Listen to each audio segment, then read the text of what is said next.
តោះចឹងថ្ងៃនេះយើងជាបន្តទៀតចូលមកដល់ប្រធានបទថ្មីចាប់តាក់ទងជាមួយនឹងការព្យាករណ៍ពាក់ព័ន្ធជាមួយនឹង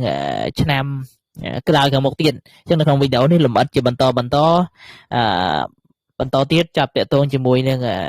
តើអ្វីអាចទៅនឹងកើតឡើងនៅក្នុងឆ្នាំ2026ចឹងឆ្នាំ2026យើងដឹងហើយភ្លើងយ៉ាងមកជាមួយនឹងឆ្នាំមមីដូច្នេះហើយភ្លើងយ៉ាងតំណាងឲ្យព្រះអាទិត្យពន្លឺចែងចាំងព្រាបលេចធ្លោហើយខណៈដែលឆ្នាំមមីតំណាងឲ្យលបឿនសេរីភាពចលនាដែលគ្មានការរាំងស្ទះដូច្នេះហើយការបញ្ចូលរួមគ្នាទាំងពីរនេះអាចតែឆ្នាំ2026ជាឆ្នាំមួយដែលឈានទៅមុខលើកទឹកចិត្តឲ្យមានការបញ្ចេញមតិដោយខ្លួនឯងធ្វើឲ្យមានការចំណូលចិត្តដោយខ្លួនឯងបើទោះបីជាយ៉ាងណាក៏ដោយដាវមានមុខពីរដូច្នោះហើយនៅក្នុងឆ្នាំ2026ត្បិតតែមានការ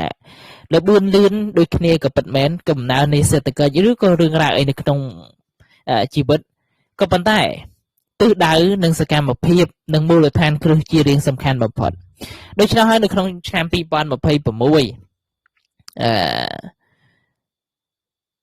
ត្រូវផ្ដោតឲ្យបានច្រើនចឹងឯងប្រោតបានច្រើននៅក្នុងឆ្នាំ2026នេះយើងមានhexagram មួយhexagram នេះពាក់ព័ន្ធជាមួយនឹងសម្ពាធនៃការពង្រីកហួសហេតុ hexagram នេះ I Ching នេះបង្ហាញអំពីនេះអំពីអីគេអំពីដែលអ្វីដែលมันអាចទ្រាំនឹងទម្ងន់វាដូចជាវាដូចជាធ្នឹមឈើមួយដែលទ្រអីរបស់អីមានន័យដូចជាអន្ទាមួយសម្រាប់ទ្រអីមួយក៏ប៉ុន្តែអន្ទាហ្នឹងมันអាចទ្រទម្ងន់ទៅហួសហេតុពេកទេដូច្នោះហើយនៅក្នុងឆ្នាំ2026មានការកើនឡើងជាអតិបរមាមនុស្សអាចទទួលការយកខុសត្រូវច្រើនជាងធម្មតាមានឧស្សាហកម្មនឹងមានការបង្កើនលបឿនលឿនហួសអំពីអ្វីដែលអាចស្មានបានដូច្នោះហើយ hexagram នេះពមៀនថាកំណើនឬក៏ការធ្វើអីមួយឬក៏មុខរបរកិច្ចការងារប្រចាំថ្ងៃអីមួយដែលគ្មានមូលដ្ឋានគ្រឹះច្បាស់លាស់នាំមកដល់ការដួលរលំមិនមែនដោយសារកំណើនខុសទេដោយសារតែការពង្រីកនឹងពង្រីកវាខុសហួសហេតុអីចឹងទៅនៅក្នុងកម្រិតសកលលោកយើងអាចវាដំណើរវានៃបានថាម៉េចថាសេដ្ឋកិច្ចមានភាពតានតឹងក៏ពិតមែនប៉ុន្តែពាក់ព័ន្ធជាមួយនឹងពាក់ព័ន្ធមួយចេះការផ្លាស់ប្ដូរនៃបរិបទនៅក្នុងសង្គមបទដ្ឋានចាស់ពិបាករក្សាណារឿងចាស់ឬក៏គំនិតចាស់វាកាន់តែធ្វើឲ្យនៅក្នុងឆ្នាំ2026នេះគេកាន់តែចង់បោះបង់អីដែលជាចាស់របស់អីចាស់ប្រព័ន្ធចាស់អីចឹងទៅចឹងឯងចឹងមនុស្សលោកអាចតែចង់បានសេរីភាពកាន់តែច្រើនក៏ប៉ុន្តែអារម្មណ៍នៃសម្ពាធក៏កាន់តែច្រើនដែរអញ្ចឹងហើយរដ្ឋាភិបាលឬក៏ស្ថាប័ននានាអាចจะធ្វើបច្ចុប្បន្នភាពនេះឬក៏ប្រសិនណាបាទរដ្ឋាភិបាលឬក៏ប្រទេសនានាมันអាចដើរតន់នៅអ្វីដែលជាគន្លងដែលមនុស្សចង់បានថ្មីទេវាធ្វើឲ្យហួសហេតុវាធ្វើឲ្យមានការដួលរលំដូច្នោះហើយនៅក្នុងឆ្នាំ2026 អីចេញនេះប្រមាណអំពីមិនមែនប្រមាណអីទេប៉ុន្តែធ្វើអីមួយឲ្យមានមូលដ្ឋានគ្រឹះមិនមែនឲ្យយើងបន្ថយលបឿនទេប៉ុន្តែធ្វើអីមួយឲ្យមានមូលដ្ឋានគ្រឹះមានអីច្បាស់លាស់ជាគោលអាងអីចឹងទៅហើយពាក់ព័ន្ធជាមួយនឹងទំនាក់ទំនងសហរដ្ឋអាមេរិកជាមួយនឹងចិននៅក្នុងឆ្នាំ2026នៅក្រោមសម្ពាធអង្គការប្រកួតប្រជែងនិងភាពតានតឹងផ្នែករចនាសម្ព័ន្ធទាំងចិនទាំងអាមេរិកចូលនៅក្នុងឆ្នាំ2026ស្ថិតនៅក្រោមប្រព័ន្ធមូលដ្ឋានគ្រឹះនិងរចនាសម្ព័ន្ធស្ថិតនៅក្រោមសម្ពាធសម្រាប់ចិនសម្ពាធអាចមកពីការរៀបចំសម្ព័ន្ធសេដ្ឋកិច្ចឡើងវិញការផ្លាស់ប្ដូរប្រជាសាស្ត្រការកាត់បន្ថយបំណុលចលនាទ្រព្យការជំរុញធ្វើឲ្យបច្ចុប្បន្នភាពពីផលិតភាពទៅជានិវេនវត្តដែលមានតម្លៃខ្ពស់អីចឹងទៅសម្រាប់អាមេរិកភាពតានតឹងអាចទៅកើតមានដោយសារការបែងចែកនយោបាយហើយកម្រិតបំណុលកើនឡើងការពឹងផ្អែកលើខ្សែសង្វាក់ផ្គត់ផ្គង់បញ្ហាប្រឈមនៅក្នុងការរក្សាឥទ្ធិពលនៅក្នុងសកលលោកខណៈដែលមានការបែងចែកច្រើននៅក្នុងសង្គមដូច្នោះហើយអ៊ីជីងនេះឆ្លុះបញ្ចាំងអំពីភាពពិតមហាអំណាចទាំងពីរដែលទ្រាំទម្ងន់ ពាក់ព័ន្ធមួយធ្នឹមបានច្រើនជាងគេគ្មានភាគីណាចង់បានចង់បាត់បង់នៅផលប្រយោជន៍ទេតែចង់បានផលប្រយោជន៍ទាំងអស់ចឹងឯងអញ្ចឹងទំនាក់ទំនងឯងថាវាមិនស្អីជាពេលណាស់ណាទេក៏ប៉ុន្តែនៅក្នុង e-ching នេះបង្ហាញអំពីភាគីទាំងសងខាងទ្រាំនឹងទម្ងន់សេដ្ឋកិច្ចនយោបាយប៉ុន្តែវាមិនមែនបង្ហាញអំពីការដួលរលំទេបង្ហាញអំពីភាពតានតឹងនៅក្នុងគោលនយោបាយពាណិជ្ជកម្មឬការប្រកួតប្រជែងអីចឹងទៅប្រកួតប្រជែងច្រើននៅក្នុងឆ្នាំក្រោយនេះចឹងឯងបើទោះជាយ៉ាងណាក៏ដោយក្រោម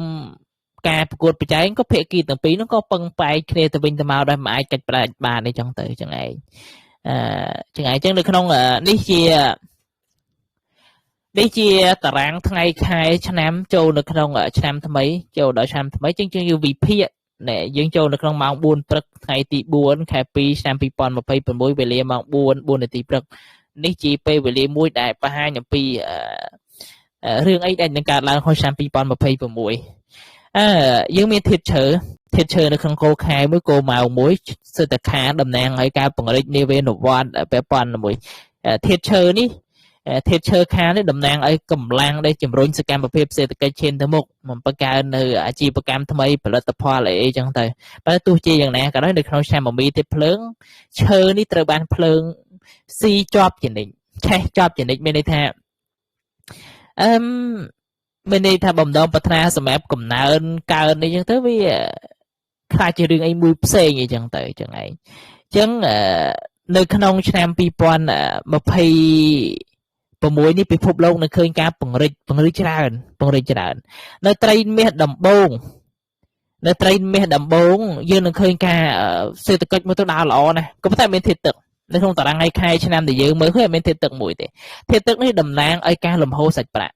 តំណាងឲ្យលំហូរសាច់ប្រាក់អត់មានធាតុទឹកទេចឹងឯងអញ្ចឹងនៅក្នុងឆ្នាំ2026វាប្រៀបបានដូចឡានថ្មីមួយចឹងទៅក៏ប៉ុន្តែកង់កញ្ចាស់ចឹងឯងទិសដៅត្រឹមត្រូវចេតនាល្អអីចឹងទៅក៏ប៉ុន្តែមូលដ្ឋានកណាកង់វាកញ្ចាស់ហើយវាអាចទៅមុខបានលឿនទេដូច្នោះហើយល្បឿនអាចថានឹងកាំងនៅពាក់កណ្ដាលឆ្នាំគ្រប់គម្រោងអភិវឌ្ឍទាំងអស់ឬក៏ក្រុមហ៊ុនដែលមិនមានការ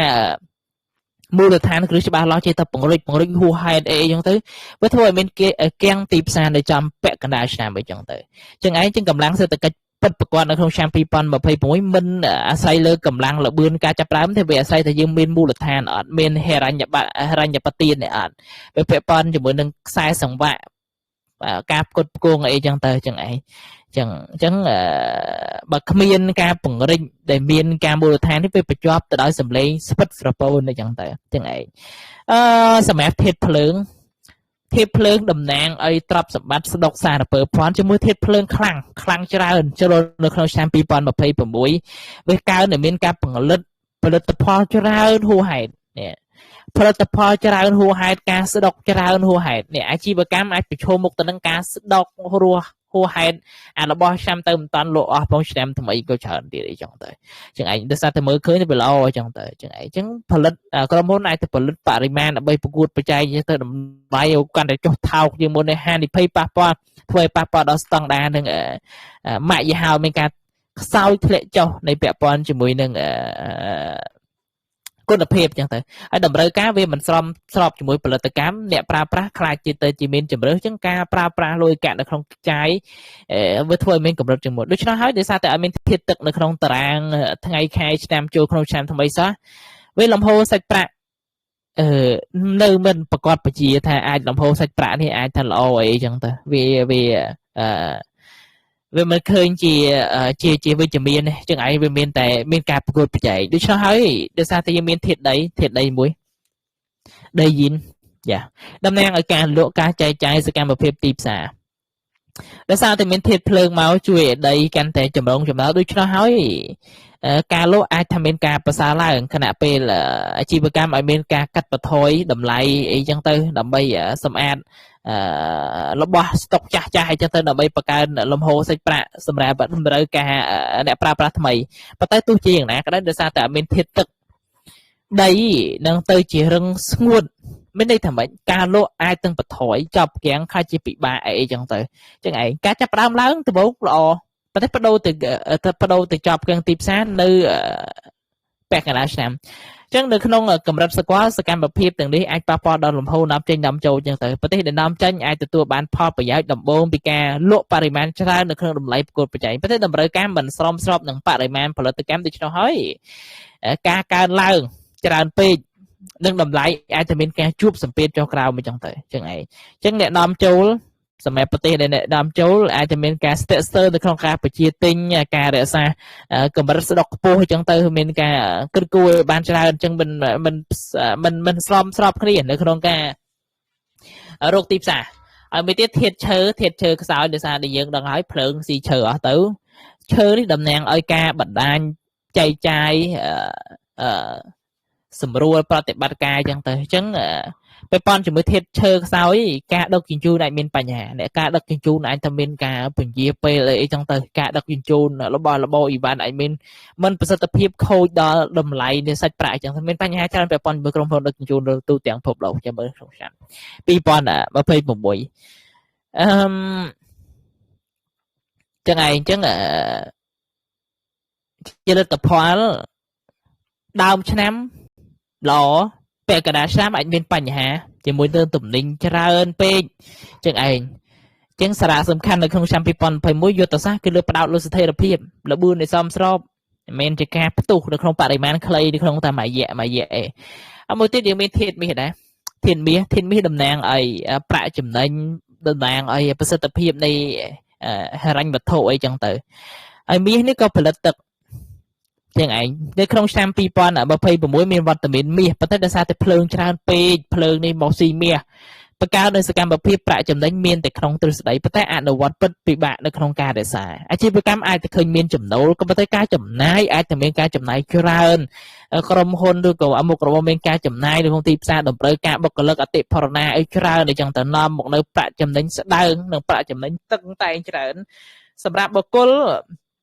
ការរកប្រាក់ចំណូលបានច្រើនក៏ប៉ុន្តែត្រូវមានការសន្សំទុកឲ្យបានច្រើនអញ្ចឹងទៅនៅក្នុងកម្រិតរដ្ឋាភិបាលពាក់ព័ន្ធជាមួយនឹងប្រទេសនានា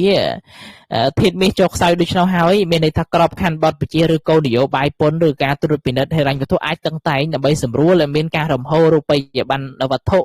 ឲ្យមានស្ថិរភាពរដ្ឋបាលឲ្យមានការណែនាំតម្រូវឲ្យមានការលៃលក់បងពន្ធគ្រប់គ្រងចំណាយអីចឹងទៅ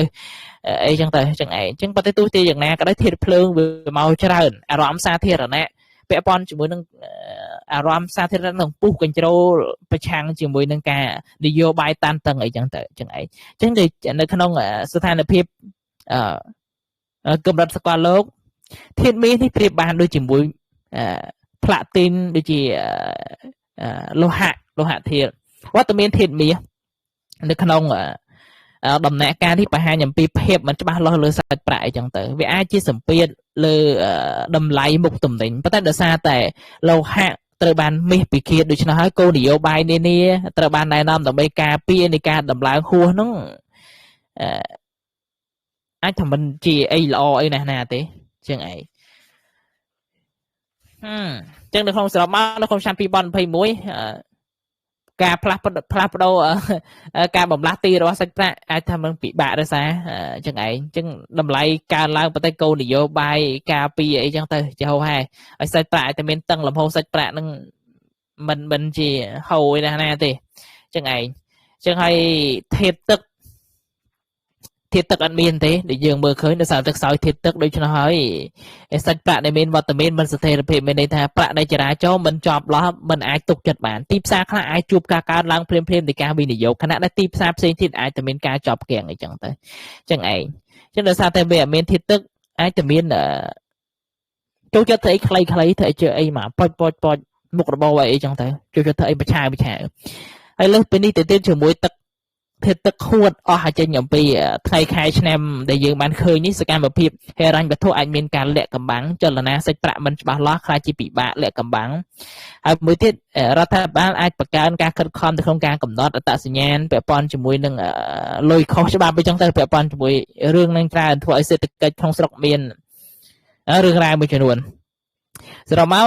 ការផ្លាស់ប្ដូរសាច់ប្រាក់លំហូរសាច់ប្រាក់មិនស្មើគ្នាវាអាចធ្វើ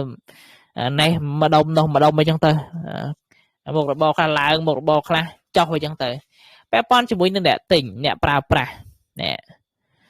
ពាក់ព័ន្ធជាមួយអ្នកទិញអ្នកប្រើប្រាស់ថាមពលធាតុភ្លើងខ្លាំងពាក់ព័ន្ធជាមួយនឹងកង្វះធាតុទឹកអ្នកប្រើប្រាស់ជាច្រើនអាចជួបកាន់តែរីករាយព្រោះនឹងមានអីបានច្រើនអីទិញអីចឹងទៅបើសិនចូលចិត្តទិញអាចទិញច្រើនអីចឹងទៅដោយសារតែមានធាតុទឹកទេអារម្មណ៍ពុះកញ្ជ្រោមកច្រើនចំណាយលុយកាន់ច្រើនទិញអីទៅពីទៅប្រាស់អីចឹងទៅ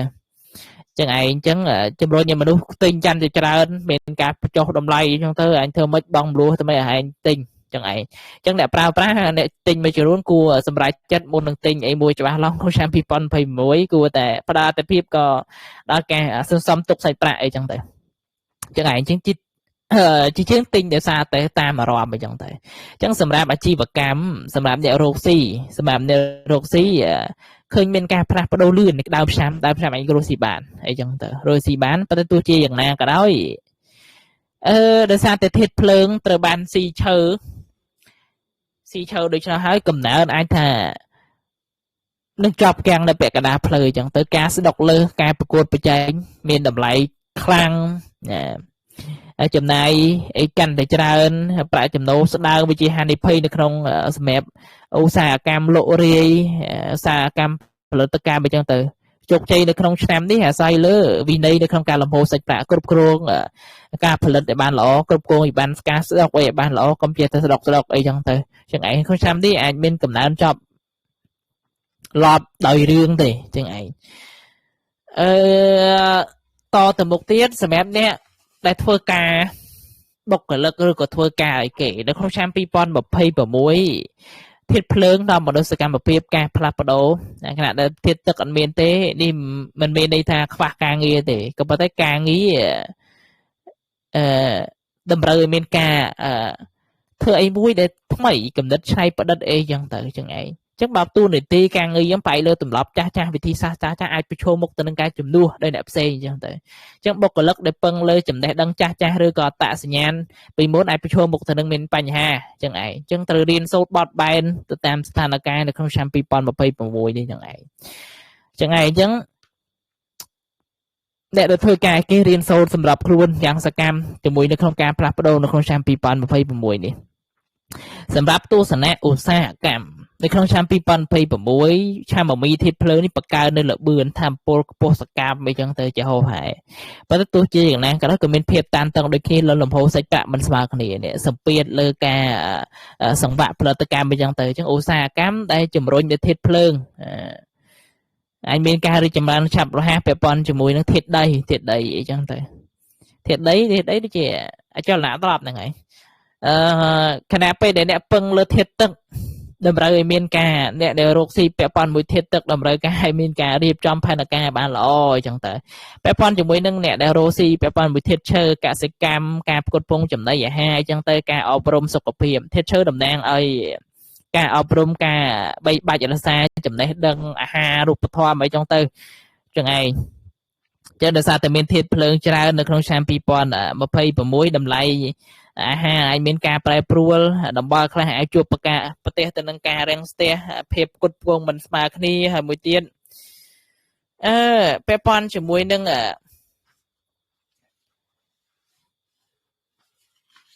ការបែងចែកស្មើគ្នានឹងឯងវាធ្វើឲ្យធាតុឈើមានបញ្ហាខ្លះដែរពាក់ព័ន្ធជាមួយនឹងធាតុភ្លើងពាក់ព័ន្ធមួយធាតុភ្លើងពាក់ព័ន្ធមួយបច្ចេកវិទ្យាការកំសាន្តសម្ផស្សការតុបតែងខ្លួនអាចឃើញមានការកំណើនយ៉ាងឆាប់រហ័សនៅក្នុងឆ្នាំ2026ប៉ុន្តែទោះជាណាក៏ដោយការប្រកួតប្រជែងខ្លាំងក្លាអាចថាកើនលឿនអាធ្លាក់វិញនោះក៏លឿនដូចគ្នាពាក់ព័ន្ធមួយធាតុដីអ្នកដែលរកស៊ីធាតុដីសំណង់អចលនៈទ្រព្យហិរញ្ញវត្ថុធនធានធម្មជាតិរកស៊ីពាក់ព័ន្ធមួយធនធានធម្មជាតិដោយសារតែមានធាតុភ្លើងមកក៏កើតអីនៅដើមឆ្នាំអាចតែមានសកម្មភាពលក់ជាក់លាក់ប៉ុន្តែទោះជាណាក៏ដោយនៅពេលដែលសាច់ប្រាក់រឹតបន្តឹងនៅកណ្ដាលឆ្នាំសន្ទុះការលក់អាចតែមានការធ្លាក់ចុះអីចឹងទៅប៉ុន្តែសំណង់នៅតែមានទៅមុខប៉ុន្តែមិនទៅមុខខ្លាំងខ្លាយចឹងឯងចឹងត្រូវប្រុងប្រយ័ត្នលំហូរសាច់ប្រាក់ពាក់ព័ន្ធជាមួយធាតុមាសពាក់ព័ន្ធជាមួយហិរញ្ញវត្ថុធនាគារច្បាប់សន្តិសុខរថយន្តការរិចជីករោគយកក្រែយកអីនៅក្នុងឆ្នាំ2026វាពិបាកនៅក្នុងការរកស៊ីចំណេញក៏ប៉ុន្តែបើ ពាក់ព័ន្ធជាមួយនឹងបណ្ដាប្រទេសនេះនិយាយនៅក្នុងកម្រិតសកលលោកសម្រាប់គ្រឿងបណ្ដាស់បន្លាស់រថយន្តអគ្គិសនីវាត្រូវការប្រភេទរ៉ែកម្រអីខ្លះមានការប្រកួតប្រជែងគ្នាអញ្ចឹងទៅអញ្ចឹងឯងពាក់ព័ន្ធមួយធាតុទឹកពាក់ព័ន្ធមួយភស្តុភារការដឹកជញ្ជូនពាណិជ្ជកម្មតាមសម្បត្តិទំនាក់ទំនងលំហូរហិរញ្ញវត្ថុដូចយើងដឹងស្រាប់ហើយអាចតែមានការរាំងស្ទះឬក៏ការកើនឡើងនៃថ្លៃដឹកជញ្ជូននេះចឹងទៅចឹងឯងវាធ្វើឲ្យមានការប្រែប្រួលច្រើនចឹងក្រុមហ៊ុនដែលពឹងផ្អែកត្រូវមានការជាមួយនឹងការដឹកជញ្ជូនត្រូវមានដៃគូបំរុងទុកអញ្ចឹងទៅមានបញ្ហាមួយទៀតមកជំនួសពេលអត់មានបញ្ហាពាក់ព័ន្ធជាមួយនឹងការដឹកជញ្ជូនចឹងឯងពាក់ព័ន្ធជាមួយនឹងទស្សនវិស័យពាក់ព័ន្ធជាមួយនឹងសុខភាពពាក់ព័ន្ធមួយសុខភាពដោយសារតែធាតុភ្លើងច្រើនធាតុទឹកខ្សោយធាតុឈើនោះក៏វាកាន់តែតានតឹងទៅមុខទៀតនៅក្នុងឆ្នាំ2021អាកាសធាតុអាចក្លាយជាមទាំងទាត់កាន់តែខ្លាំងជាមួយនឹងរយៈក្តៅកាន់តែយូរគូរាំងស្ងួតនៅតំបន់ខ្លះខ្យល់ពោពេញដោយធូលីប៉ះពាល់ដល់គុណភាពនៃខ្យល់បរិមាណនេះបង្កឲ្យមានការសម្ពាធលើសួតប្រព័ន្ធដកដង្ហើមស្បែកអីចឹងទៅប្រព័ន្ធធ្វើឲ្យមានការជំងឺហេតុអាឡែស៊ីក្អកច្រើននៅទូទាំងពិភពលោកដោយសារតែមានផ្សែងច្រើនផ្សែងពុលច្រើនអញ្ចឹងទៅការខ្សោយធាតុទឹកនេះពាក់ព័ន្ធជាមួយតម្រងនោមស្ថិរភាពអារម្មណ៍អាចមានភាពតានតឹងផ្លូវចិត្តច្រើនការអស់កម្លាំងភាពមិនតានតឹងគេងវាមិនលក់រាងកាយអាចមានការកើនឡើងកម្ដៅអាចក្តៅច្រើនគុណក្តៅចឹងឯងចឹងពាក់ព័ន្ធជាមួយនឹងនោះអាចពាក់ព័ន្ធជាមួយនឹងកន្ទួលកាត់កន្ទួលលើស្បែកឧស្សាហ៍កាត់កន្ទួលមានការកាត់កន្ទួលលើស្បែកច្រើនលាក់ស្បែកលាក់អីចឹងទៅអញ្ចឹងជាមួយនឹងផ្ទុះឡើងនៃជំងឺកាចសាហាវពាក់ព័ន្ធជាមួយនឹងជាតិអាស៊ីតនៅក្នុងកាពះពាក់ព័ន្ធជាមួយនឹងធាតុភ្លើងនេះក៏ពាក់ព័ន្ធជាមួយនឹងបេះដូងចរន្តឈាមអីចឹងដែរអញ្ចឹងប្រទេសមួយចំនួនដែលខ្វះទឹកឬការសង្វាក់ពាក់ព័ន្ធជាមួយនឹងការផ្គត់ផ្គង់ចំណីអាហារអាចធ្វើមិនស្ថិរភាពអីចឹងទៅចឹងឯងចឹងនៅក្នុងឆ្នាំ2021ពាក់ព័ន្ធជាមួយនឹងវិបត្តិពាក់ព័ន្ធជាមួយនឹងវិបត្តិសកលលោកអាចតែពាក់ព័ន្ធជាមួយនឹងស្ងួតគូរឿងស្ងួតហ្នឹងគឺពិបាកជាងគេខណៈដែលធាតុទឹកនេះវាខ្សោយវាធ្វើឲ្យមានគូរឿងស្ងួតការរលកកម្ដៅរាំងស្ងួតហួតហែងខ្លាំងព្យុះធូលីគុណភាពខ្យល់ទាបប្រូបាននៃការភ្លើងឆេះព្រៃកាន់តែច្រើនប្រយ័ត្នពាក់ព័ន្ធមួយភ្លើងឆេះព្រៃឯតំបន់ដែលពឹងផ្អែកលើទឹកភ្លៀងអាចទៅទឹកភ្លៀងនឹងម្ដងចេះម្ដងចុះអញ្ចឹងទៅចឹងឯងបង្កឲ្យមានទឹកភ្លៀងចេះចុះហើយមួយទៀតភ្លើងឆេះរោងចក្រនេះគ្រោះថ្នាក់ដោយសារតែការគ្រប់គ្រងសារធាតុគីមីការដឹកជញ្ជូនក៏មានបញ្ហាសម្ពាធលើហេដ្ឋារចនាសម្ព័ន្ធចាស់មានរបស់ចាស់ដែលមិនអាចធ្វើពីមុនមកត្រូវទៅកែឡើងវិញទាំងអស់បើសិនបើ